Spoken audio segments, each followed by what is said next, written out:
Okay, guys, welcome. Uh, so, just to let you in on what's going on here, you see those three smokes that are smoking up the screen earlier, a few minutes ago? I don't know what that is. I think it's kind of like a Kerbal glitch. There it is again. So those are, I don't know why those appear, but that happened to me in Kerbal 1 as well. Not sure why, but now the video game is like hard-coded with it. So it'll continue to happen, I guess, as long as I have that save file that it initially started with. It's kind of annoying. I'm going to look it up to see if there's a fix for it. But here we are. I went ahead and took care of the groundwork, which is extremely difficult. It's starting to become more easy for the rendezvous. Now, when you rendezvous with a spacecraft that's in orbit, there's several things that you have to do that, whether you're interested in this game or not, or interested in space and orbiting and things like that, or not. If you're not, I don't know why you're watching. But it's extremely intriguing. It's really complex and challenging, and everything has to be just right, or you're not going to be able to intercept a spacecraft that's in space. So part of the coursework of doing so is you have to, first of all, establish an orbit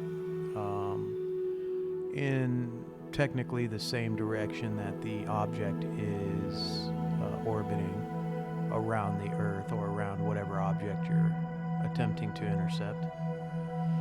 And then what you have to do is you have to kind of oblong your orbit on one side, making sure that your orbit touches either your periapsis or your apoapsis, and it can be either side as well, but that's what I like to do. And then you also have to look at your angle of attack and make sure that your angle of attack is zero, at least as close to zero as possible. I've done intercepts with a angle of attack that was minus 0.1 before, or minus 1, or plus 1 before. That's no big deal. But if your angle gets too far off, you're talking about, hundreds or even thousands of meters away from your target. So once that's established, then what you do is you create a maneuver, and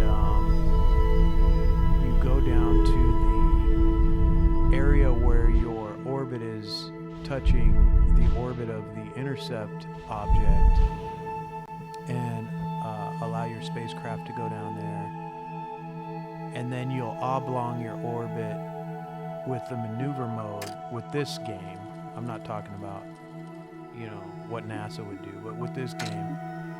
And you would either open up your orbit at that point, or you would close your orbit at that point and pull it in. Now, if your AP or your P is too low at that other side, you'll want to open up your orbit. And what you do is you just open up until you see the target come until you see your target and your spacecraft meeting on the timeline. And once you do that, it'll either say 1 for your spacecraft and 1 for the target, or it'll say 2 for your spacecraft and 2 for the target. It's perfectly fine to have 2 different targets. Some people say, no, you should only have 1, but that's fine. It's actually better, I think. That way you can assure you're going to meet up. So after you obtain that target on there, you want to get that target and your spacecraft to be within about 2 kilometers from each other. 4 kilometers is fine, but any more than that, and you're playing with a little bit of danger. Now, after that's established, you want to shut your engines down. no thrusters. You want to go into your regular time warp, normal mode, and you want to speed up until you get around to the event happening. And then once the event is about to happen, make sure that you adjust your angle of attack for your next move. Now, if your object and that particular spacecraft, if your spacecraft and that particular spacecraft is about to come together in this maneuver, you want to make sure that your angle of attack is right for your next move. So if you're going to close, what you want to do now is you pretty much close the oblong shape of your orbit to become more circular with the orbit of the target spacecraft.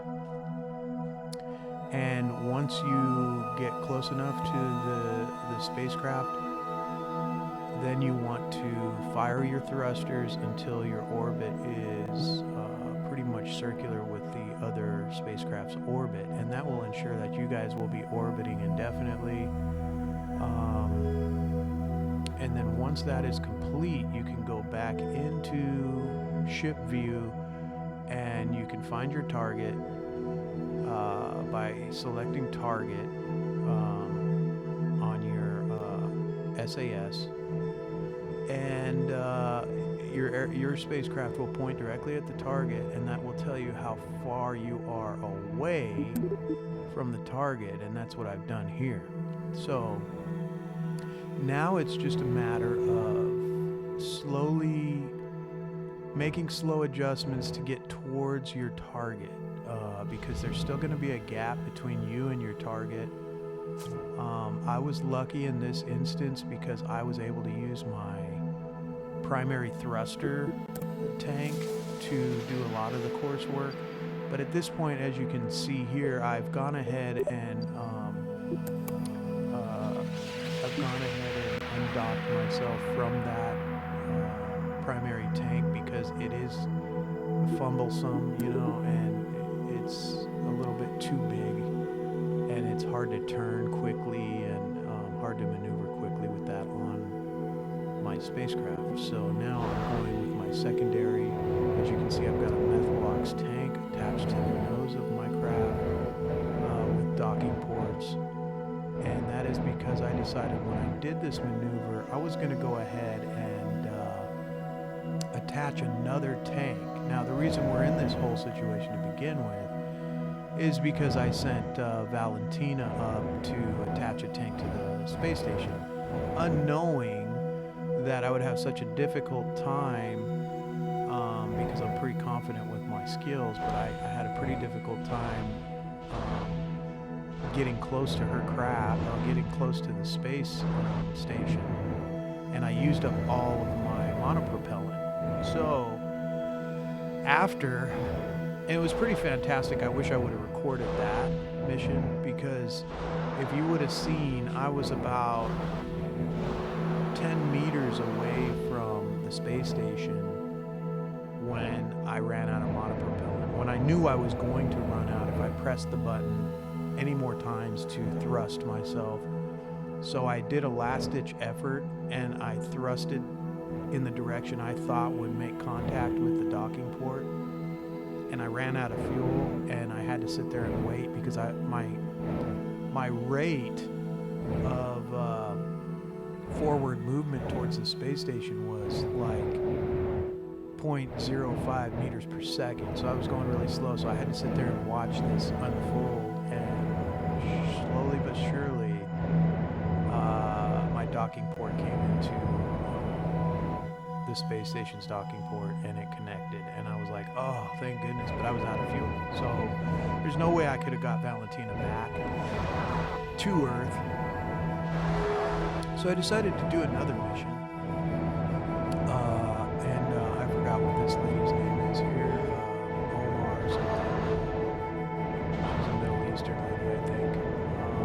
But I decided to send her up and rescue Valentina, but instead of just rescuing Valentina, I decided, you know what, let's go ahead and stick another fuel tank on that space station. So I dragged another fuel tank up, and So what you're seeing here is me basically going towards the space station with hopes that I can not only connect a Methalox tank, a second one, but I can also rescue Valentina.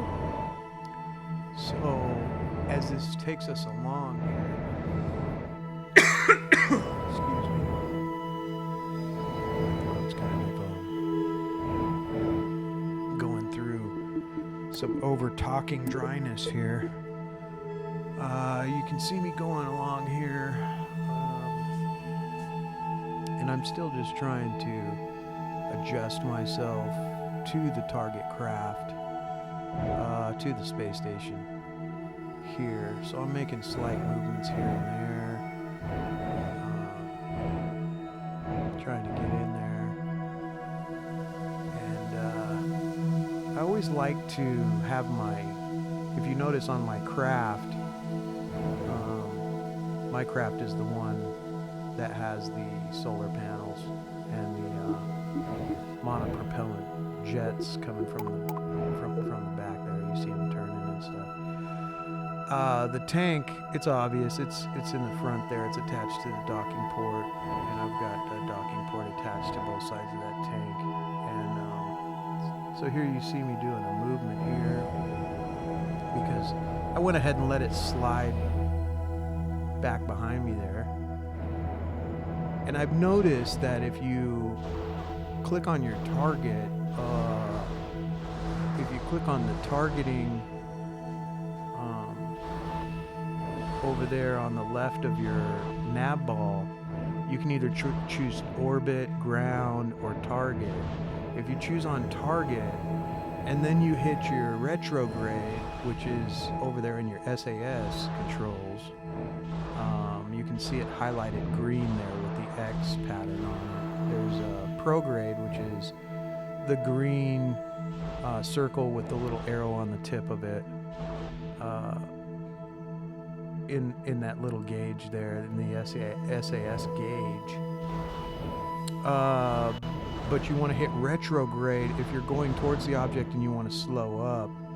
And your aircraft, your spacecraft, will actually adjust the angle in order for you to fire thrusters to slow down, to get closer to the craft. So that's what I've been doing. I've really gotten good at these rendezvous, and these are things that people didn't teach me. I had to kind of learn on my own. When I hit retrograde, it seems to, I think a lot of people would probably hit anti-target, which is just below that circular SAS command dial. And if you look at the lock that's highlighted green, that just means I want to control the aircraft.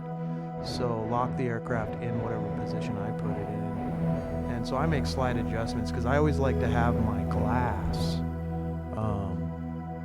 to my aircraft up on the top, because that kind of tells me, okay, that's the top of my craft, according to where I set my RCS thrusters. Because when you're building your craft, you can put RCS thrusters anywhere, and you can even tell your RCS thrusters exactly what you want, what exactly you want your RCS thrusters to do individually. So that was really helpful in this mission, because I actually attached 8 RCS thrusters to the fuel tank because it is so big and heavy. I knew I was going to need a little bit of assistance moving my craft with this tank to make slight adjustments in space, and that's what RCS is for. It utilizes the monopropellant on board to gently thrust the craft left, right, forward, or aft. But if you simply just attach the RCS thrusters and then launch your craft, the game itself kind of chooses, okay, well, this is on this side of the craft and this is on this side, so I know this is up and down and forward and back and all that. And I had trouble with that because at one point I was going up and it seemed like my RCS thrusters wanted to push me down when I was in locked mode. So I just started to assign each RCS thruster to a specific function. So the ones on the bottom of my craft are programmed to push me up. The ones on the top of my craft are there to push me down. The ones on the left side are there to push me right, left. And when they say up and down inside the actual settings, they call it dorsal or something else. I forget, but it's a technical term for it. And the left and right is starboard and port and starboard. So that was something that I had to set on there. And as you can see, I'm just slowly taking my time here. I'm making slight adjustments. If you go too fast, you're in for a world of frustration. I'm going a little slower probably on this that I should have. And here I'm saving my point here because I'm like, I better save put a save point in because, sometimes I got to take kids to school and sometimes I got to do this or that, and it doesn't work out. So it's good to have a save point in there because I'm always on the go. I'm always constantly pausing this game and taking somebody to school and then coming back and unpausing, or cleaning the house or sweeping the floor or whatever it is. I'm kind of like a butler here. So, like, if there's ever an issue, someone wants to go out into the jacuzzi and swim, and, oh, there's dog poop out there, I don't want to go out there, and there's particular people in my house that refuse to, do that type of thing, so, because I was the one that decided to get the dog, so that's my responsibility, so, I'll pause the game for a while, and I'll go back, and take care of business. So that's why I get a save point going. As you can see, I'm getting close enough now to be able to see the space station here. In a minute, I'm probably going to go into the space station settings and make sure he is flying a prograde flight path through his orbit.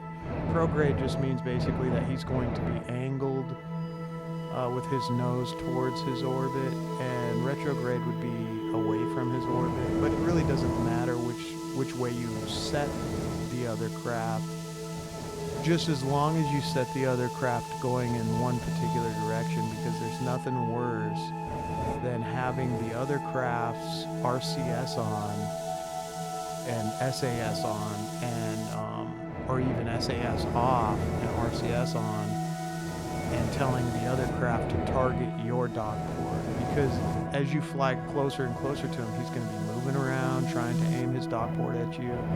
And I just found that I know there was a guy, that when I first started taking these rendezvous lessons on YouTube, that he likes to go to the other spacecraft, like say for example the space station, and he likes to target his spacecraft's rendezvous spacecraft's docking port with that space station, for example, and then he likes to go to his own spacecraft and target that space station's docking port, so that they all just keep pointing at each other. And then he likes to hit the target icon down there in the little rectangular bar underneath the SAS controls. He likes to hit the target button, and so that they both are pointing at each other and stuff like that. But I found the best way to go about doing this is to simply set the target spacecraft. In this instance, it's the space station that I made, and set the target spacecraft to just a prograde flight or a stable flight of some sort, in his orbit. That way I can make my adjustments on my craft, and I can come in and gauge. Here you see me turning the mouse view to the right, because it is quite hard with these camera angles that they give you here. They don't really give you docking port camera angle, I don't believe. I'll have to investigate if they do or not. I really don't think they do. So you have to really kind of look around, see, okay, I'm going too fast upward, so, and I'm not enough to the right, so you can see me spitting out some monopropellant to the left so I can get to the right. Now I'm going too fast to the right, so now I'm kind of adjusting to the left a little bit, and I'm going down a little because I'm coming up too fast. And you know, the good thing about this this game is it's fairly forgiving. It doesn't have a lot of room for screw ups here, but it does allow you to kind of get semi close to the object, the docking port, before it decides to clamp. So it's not like you really have to line up the screws, you know, the screw holes and whatever else, you know. I mean, that would be pretty fantastic if they got, you know, super realistic with it, because, you know, I enjoy a good challenge. But here you see me just making some minor adjustments before we close in, and I'm pretty confident with that angle, and I know it's going to happen soon. I can feel it.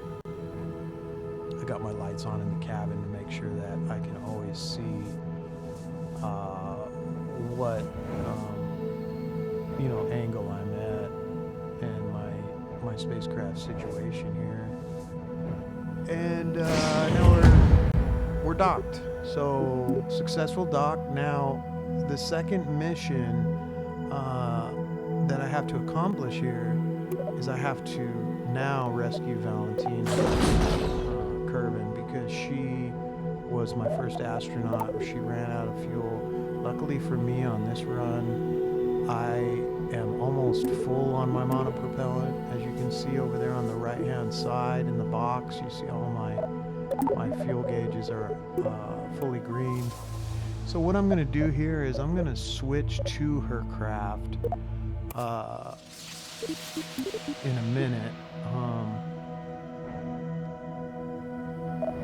And I switched to the wrong craft here, I think. I think I switched to the space station. But I'm going to switch to Valentina's craft here.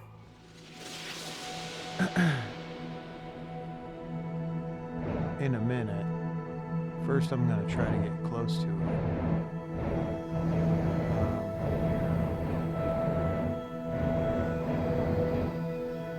And I know that there was kind of a glitch here that had happened to me, and I had to reload it. So about right here is where you're gonna kind of see a restart of this whole scenario. I had to load. So yeah, here it is. So I had to reload it because there was a Kerbal glitch. Sometimes Kerbal 2, sometimes Kerbal 1. Your craft will just get stuck and won't move, and it's really annoying. But Intercept software decided to close down for some reason, probably money issues. So this game, you know, I don't know if there's going to be any side developers or modders that are going to take over this game someday. But it's really a great game, and it's really too bad that they shut their doors. So here you see me going retrograde to the target. And I mean, it's just as simple as, especially when you've got a craft that has good maneuverability without a tank on the front. You know, I spin around and I'm within 30 meters, you know, 40 meters from him, or from her. So now that I'm nearby, I'm gonna go ahead and make some minor adjustments here. And gonna spin around a little bit so I can get the, like I said, the top of my craft. I'm probably gonna turn my light on in a minute because I like to have my light on so I can distinguish. There it is. See, I know myself. And then what I'm gonna do is I am going to use my RCS thrusters to kind of come down to her level. And she is. She's just floating there aimlessly. She's hungry, she's thirsty, she's tired. She's been up there for about 24 hours.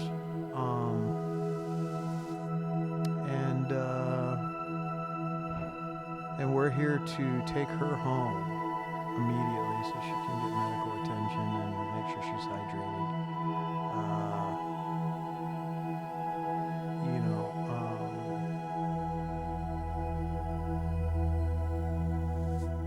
Just do some slight adjustments as we come into focus on her nose.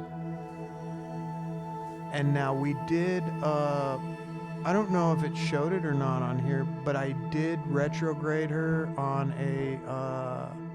an orbital flight path. So I set her craft to retrograde so that it would point away from her orbit and I could go into the orbit, nose first. And I did that on purpose so that I could connect to her docking port.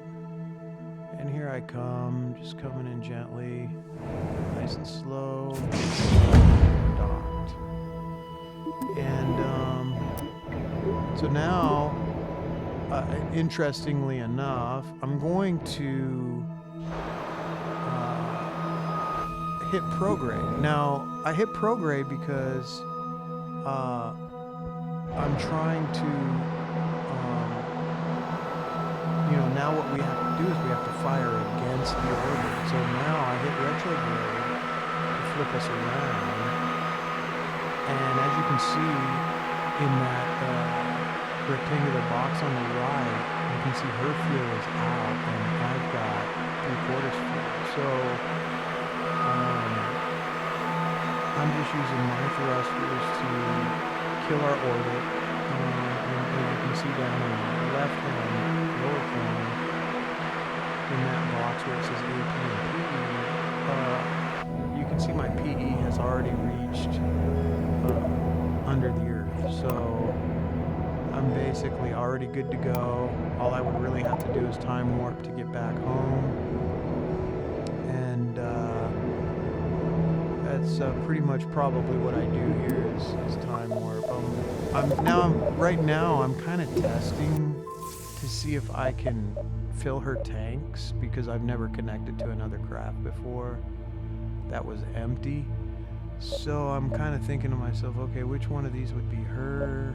I think it might be this one. And so I'm going in and I'm like, okay, what can I do now? Can I fire the jets? Control from here I put, and I was able to fire her jets. So and as you can see, she stole some of my fuel seal.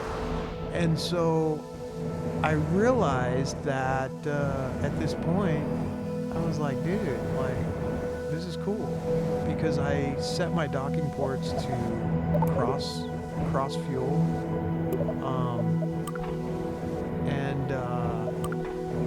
That was really cool. So now what I'm doing now is I'm just arming all of our parachutes because I want to make sure we make it safe. So I'm making sure that all our parachutes are armed and ready so that I don't have to fiddle with them on re-entry. And that looks like that's about done there. And now we just need to re-enter the atmosphere. So I'm going to time warp to save us a whole lot of just blatant watching here. And here we are. We are in the 80,000 meter range from Earth. We're at 56.5. This is about the time where you start to get some friction from the atmosphere. So I'm a little worried here because I've got my solar panels extended. And this game kind of, here goes those 3 smoke bombs. There they are again.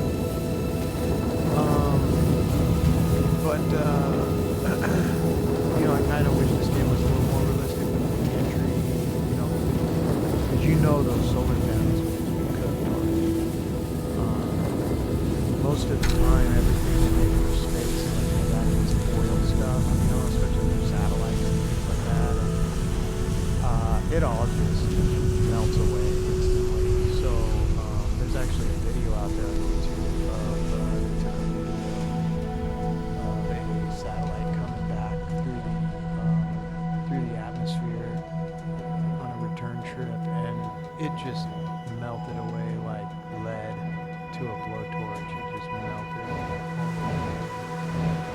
There was a recent report actually that lithium levels were tested pretty high up in the atmosphere right now. And they're kind of blaming SpaceX for that because of the entrance they've been making and stuff. And most likely lithium batteries or something. I don't know if that's cause for concern or not. It's my personal thought that us humans just kind of destroy everything. And, I was just going to the restroom earlier and I got that blue juice that goes in your tank so it cleans your toilet. And I just, I had to go to the bathroom, but, and it was just number one. But, I barely even went a little bit. And I flushed the toilet and all this blue juice came out. And I'm thinking to myself, man, it's for the toilet. And, just flush. All this blue